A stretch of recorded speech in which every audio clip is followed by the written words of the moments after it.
अभी कुछ लोग बाकी हैं जो अच्छा सोच सकते हैं। अभी कुछ लोग बाकी हैं जो अच्छा सोच सकते हैं, तरन्नुम घोल सकते हैं, मोहब्बत बोल सकते हैं, तबस्सुम ओढ़ सकते हैं, दिलों को जोड़ सकते हैं, तुम्हारे साथ चलने को ज़माना छोड़ सकते हैं। अभी कुछ लोग बाकी हैं जो अच्छा सोच सकते हैं।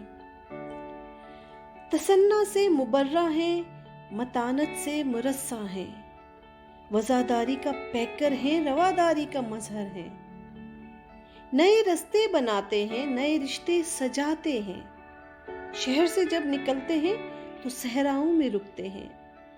अभी कुछ लोग बाकी हैं जो अच्छा सोच सकते हैं।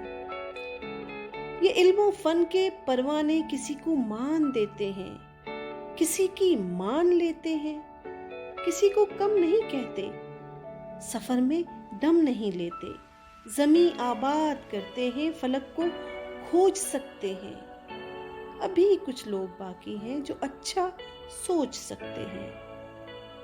कोई जो ढूंढ ना चाहे, इन्हें अगर खोज ना चाहे तो खुद में झांक कर देखे।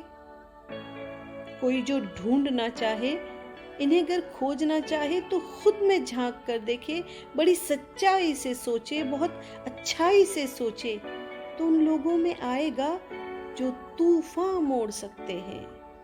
अभी कुछ लोग बाकी हैं जो अच्छा सोच सकते हैं। अभी कुछ लोग बाकी हैं जो अपने शीरी लहजे से खुशबू घोल सकते हैं, जो उर्दू बोल सकते हैं। अभी कुछ लोग बाकी हैं जो अच्छा सोच सकते हैं।